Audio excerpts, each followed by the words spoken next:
శుభకార్యాలకు పూజార్ల కోసం వెతుకుతున్నారా? పూజారీస్.com లో అతి తక్కువ ధరలకే పూజార్లను ముందే బుక్ చేసుకోండి. వెంటనే కాల్ చేయండి. Welcome to Suman TV. ప్రస్తుతం మనతో ఉన్నారు digital marketing trainer Sushmitha Madhu garu. మరి మేడం నర్గి, AI will change the world. AI అంటే ఆర్టిఫిషియల్ ఇంటెలిజెన్సీ. రీసెంట్గా చూసుకుంటే మనం గూగుల్ 30,000 ఎంప్లాయీస్ని రీప్లేస్మెంట్ చేశారు బికాజ్ ఆఫ్ ఏఐ. మరి ఏఐ అనేది ఫ్యూచర్లో ఉద్యోగాలని తినేస్తుందా? అసలు ఏఐ అంటే ఏంటి? ఒక 100 మంది చేసే పనిని ఒక్క ఏఐ చేస్తుందా? అసలు వీటన్నిటి గురించి ఒక క్లారిఫికేషన్ కావాలి. చాలా డౌట్స్ కూడా ఉన్నాయి.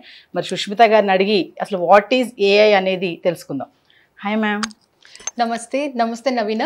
హాయ్ మ్యామ్, ఎలా ఉన్నారు? యా, నేను బాగున్నాను. మీరు ఎలా ఉన్నారు? Fine ma'am. Yeah yeah ma'am, AI artificial intelligence can change the world అంటే ఏం చెప్తారు? ఎస్, డెఫినెట్లీ ఆర్టిఫిషియల్ ఇంటెలిజెన్స్ వరల్డ్లో చాలా జాబ్స్ని అది తినేస్తుంది. కానీ అది ఎంత ఫాస్ట్గా వస్తుంది, ఇట్ డిపెండ్స్. ఫ్యూచర్ ఎలా ఉంటుంది, నోబడీ కెన్ ప్రెడిక్ట్ దాట్. ఇంకా ఫ్యూచర్ ఎంత ఫాస్ట్గా ఈ AI artificial intelligence already existing జాబ్స్ని తినేస్తుంది లేకపోతే రిప్లేస్ చేస్తుంది, అది కూడా మనం ప్రెడిక్ట్ చేయలేం. But that is definitely going to happen in future. ఇప్పుడు గూగుల్ చూసుకుంటే రీసెంట్ గా మనం చూస్తున్నాం, యూట్యూబ్ ఛానల్స్ లో చూస్తున్నాం, న్యూస్ లో కూడా చూస్తున్నాం, 30,000 ఎంప్లాయీస్ ని లే ఆఫ్ చేస్తున్నారు బికాస్ ఆఫ్ ఏఐ. అంటే ఫ్యూచర్ లో ఒక 100 మంది చేసే పనిని ఒక రోబో చేస్తుందా? ఇక్కడ అన్ని జాబ్స్ నేను చెప్పను నవీన. మీరు గూగుల్లో 30,000 జాబ్స్ ఏఐ రిప్లేస్ చేశారు అని చెప్పారు కదా.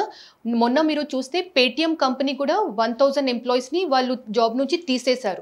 పేటిఎం ఓనర్ ఏం చెప్పారు అంటే, బికాస్ ఈ 1,000 members the job artificial intelligence వాళ్ళు ఒక సిస్టమ్ ని క్రియేట్ చేశారు. ఈ ఆర్టిఫిషియల్ ఇంటెలిజెన్స్ హ్యూమన్ బీయింగ్స్ కన్నా ఇంకా బాగా చేస్తున్నారు కాబట్టి వాళ్ళ డబ్బు సేవ్ అవుతుంది, వాళ్ళ ఎఫర్ట్ సేవ్ అవుతుంది. కాస్ట్ కటింగ్ లాగా వాళ్ళు ఏఐని వాళ్ళ జాబ్ లో రిప్లేస్ చేశారు. నా ఇక్కడ అందరూ వ్యూవర్స్ ఇది ఆలోచించాలి, ఎట్లాంటి జాబ్స్ ని ఆర్టిఫిషియల్ ఇంటెలిజెన్స్ రిప్లేస్ చేస్తుంది. మీకు నేను ఒక ఎగ్జాంపుల్ చెప్తాను.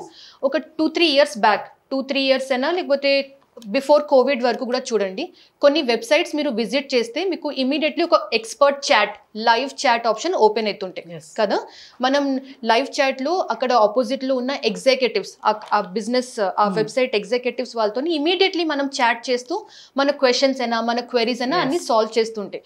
ఇలా జరుగుతుంటాయి. ఇప్పుడు ఏమైంది అంటే అదే సేమ్ చాటింగ్ ప్రాసెస్ ఆన్లైన్లో ఏఐతోని చేపిస్తున్నారు.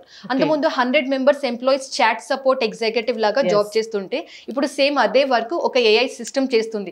కంపెనీకి బిజినెస్ కి అది కాస్ట్ కటింగ్ లాగా యూజ్ అవుతుంది కదా.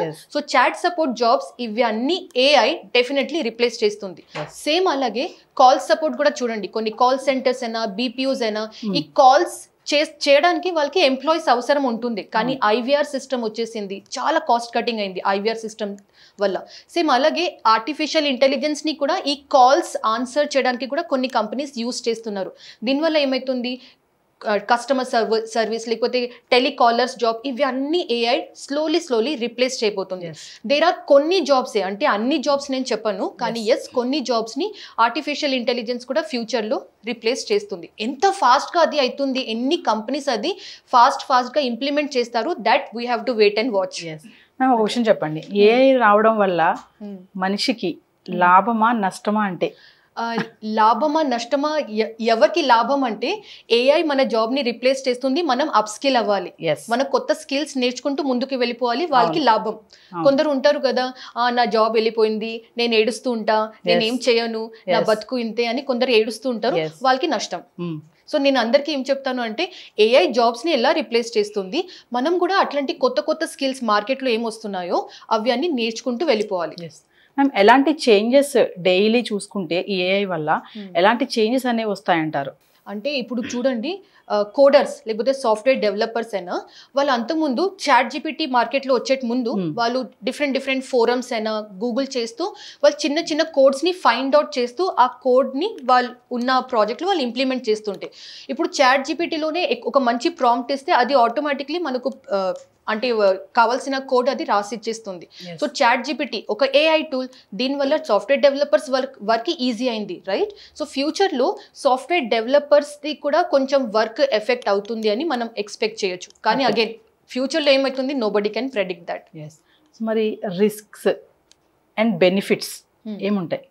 బిజినెసెస్ కి బెనిఫిట్స్ ఎందుకంటే వాళ్ళకి డెఫినెట్లీ కాస్ట్ కటింగ్ అవుతుంది కాబట్టి బిజినెసెస్ అయినా కంపెనీస్ అయినా వాళ్ళకి బెనిఫిట్ ఉంటుంది. రిస్క్ ఎవరికి అంటే ఎస్ మనం విత్ టైం అంటే మనం అప్ స్కిల్ చేయకపోతే అట్లాంటి క్యాండిడేట్స్ కి రిస్కే. ఓకే మేడం, ఇప్పుడు పెద్ద కంపెనీ అన్నటువంటి గూగుల్లోంచే ఇలా తీసేస్తే ఇంతమంది తీస్తే మరి అంటే ఆ ఎంప్లాయీస్ అందరికీ ఎలా మరి నెక్స్ట్ వాళ్ళు ఎప్పటి నుంచో ఇప్పుడు మనం వింటూ ఉంటాం గూగుల్లో చేయాలి జాబ్ చేయాలన్న ఒక థాట్స్ చాలా మందికి ఉంటాయి. పెద్ద పెద్ద కంపెనీస్ అంటారు పర్మనెంట్ ఉంటాయి జాబ్స్ అక్కడ నుంచి మనము బ్యాక్ టు రామ్ అని అంట. అలాంటి వాళ్ళకి ఇప్పుడు ఇంతమందిని తీసేస్తే బికాస్ ఆఫ్ ఏఐ ఎస్ సో మరి వాళ్ళ పరిస్థితి ఏంటి? వాళ్ళు బయటికి వచ్చి కొత్త స్కిల్స్ అప్ స్కిల్ చేసి ఇంకా వేరే కంపెనీస్ లో చూస్తూ వెళ్ళిపోవాలి. మీకు ఇంకొకటి విషయం చెప్తాను నవీన, ఇక్కడ చాలా మంది ఎట్లా తెలుసా ఇట్లాంటి లే ఆఫ్స్ అయినా లేకపోతే లే ఆఫ్స్ కాపోతున్నారు అట్లాంటి క్యాండిడేట్స్ నేను ఫలానా కంపెనీలో పనిచేస్తున్నా, నేను సో అండ్ సో కంపెనీలో పనిచేస్తున్నా అని చాలా ప్రౌడ్ గా ఫీల్ అవుతారు. అందరూ ఇదే ఆలోచించాలి, మనం కంపెనీకి ప్రౌడ్ అంటే కంపెనీ పేరుతోని మనం యాటిట్యూడ్ చూపించకూడదు, కానీ మనం వర్క్ చేసేటప్పుడు వీ హ్యావ్ టు డెఫినెట్లీ అంటే లెర్నింగ్ ప్రాసెస్ లో ఉండాలి. సో దట్ నా మీద ఆ లే ఆఫ్ అది రావద్దు, ఆ సిచ్యువేషన్ నాకు రావద్దు లాగా మనం అప్ స్కిల్ చేస్తూ ఉండాలి. పర్ఫార్మెన్స్ ఇంత బెటర్ చేయాలి, నాకు ఏ కంపెనీ కూడా లే ఆఫ్ లిస్ట్ లో నా పేరు పెట్టకూడదు లాగా మనం అట్లా పర్ఫార్మ్ చేయాలి. సుష్మిత గారు ఫైనల్గా ఒక విషయం చెప్పండి. ఇప్పుడు ఈ ఏఐ రోబోటిక్స్ అనేది ఇప్పటిదే కాదు, నాకు తెలిసి మనం చిన్నప్పుడు కూడా అంటా ఉంటారు కదా ఫ్యూచర్ లో చాలా టెక్నాలజీ వచ్చేస్తుంది, మనం ఏం పని చేయాల్సిన అవసరం లేదు, మనం కూర్చుంటే అన్ని తెచ్చిస్తుంది, రోబో వస్తుంది అనేసి చిన్నప్పుడు మనం విన్నాము. అలాంటి ఇంత త్వరగా ఏఐ ఆర్టిఫిషియల్ ఇంటెలిజెన్స్ అనేది రావడం జరిగింది, ఉద్యోగాలు పోతున్నాయి, మరి 100 మంది చేసే పనిని ఒక రోబో చేయడం అనేది చూస్తున్నాము. మరి ఫ్యూచర్ 2024లో కమింగ్ 1 వీక్ లో మనం న్యూ ఇయర్కి వెళ్తున్నాము. 2024లో ఈ ఆర్టిఫిషియల్ ఇంటెలిజెన్సీ ఇదంతా ఎలా ఉంటుంది అంటారు? దీని మీద మా వ్యూవర్స్ కి కొంచెం డీటెయిల్ గా. ఇప్పుడు అంటే అందరికి జస్ట్ చాట్ జీపీటీ ఒకటే, అంటే చాలా మందికి చాట్ జీపీటీ ఒకటే ఏఐ టూల్ తెలుసు, ఇంకా ఇట్లాంటి ఇంకా చాలా కొత్త కొత్త టూల్స్ కూడా మార్కెట్ లో వస్తూనే ఉంటుంది. చాట్ జీపీటీ వచ్చిన తర్వాత కొందరిది కంటెంట్ రైటర్స్ ది జాబ్ పోయింది, సేమ్ అలాగే చాట్ జీపీటీ లాగా ఇంకా ఎంతో పెద్ద పెద్ద ఏఐ టూల్స్ వస్తున్నాయో మనం వెయిట్ అండ్ వాచ్ చేస్తాం, మనం వెయిట్ చేస్తూ చూడాలి అంతే. సుష్మిత గారు ఒక విషయం చెప్పండి, ఇప్పుడు ఆర్టిఫిషియల్ ఇంటెలిజెన్సీ వల్ల మనము కొంచెం లాభం అంటున్నారు, కొంతమందికి నష్టం అని కూడా చెప్పుకోవడం జరిగింది. కొన్ని ఎగ్జాంపుల్స్ ఏమైనా చెప్పగలుగుతారా? 15 years or 20 years బ్యాక్ అంటే ఇండస్ట్రీస్ లో పెద్ద పెద్ద మషిన్స్ ఫిట్ చేయడానికి లేకపోతే ఈ ఆటోమొబైల్స్ ఫిట్ చేయడానికి హ్యూమన్ బీయింగ్స్ ఉంటుంది, అంటే వర్కర్స్, ఫ్యాక్టరీ వర్కర్స్ వాళ్ళే హ్యాండ్ తోని అన్ని ఫిట్టింగ్ చేయడం ఇవి అన్ని వాళ్ళు సెల్ఫ్ గా చేస్తుంటే. నేను 20 years బ్యాక్ 25 years బ్యాక్ గురించి మాట్లాడుతున్నాను. అప్పుడు అంటే హ్యూమన్ బీయింగ్స్ ని మషిన్స్ వచ్చి రిప్లేస్ చేసింది, ఎందుకంటే మషిన్స్ ఆటోమొబైల్స్ ని ఫిట్టింగ్ చేయడం ఇవన్నీ మషిన్స్ రిప్లేస్ చేశారు. 20-25 years బ్యాక్ అప్పుడు కూడా డెఫినెట్లీ ఈ టాపిక్ వచ్చింది, అంటే మషిన్స్ వచ్చి హ్యూమన్ బీయింగ్స్ ని, లేబర్స్ ని లేకపోతే వర్కర్స్ ని రిప్లేస్ చేస్తున్నారు. ఇప్పుడు లేబర్స్ పరిస్థితి ఏంటి? లేబర్స్ డెఫినెట్లీ ఎవరు అప్ స్కిల్ చేసుకున్నారు వాళ్ళు సేఫ్, అంటే వాళ్ళు సేఫ్ గా ఉన్నారు. ఎవరు వాళ్ళు సెల్ఫ్ గా వాళ్ళు అప్డేట్ చేయలేదు, అప్ స్కిల్ కాలేదు, వాళ్ళు డెఫినెట్లీ కొంచెం స్ట్రగుల్ అయ్యారు.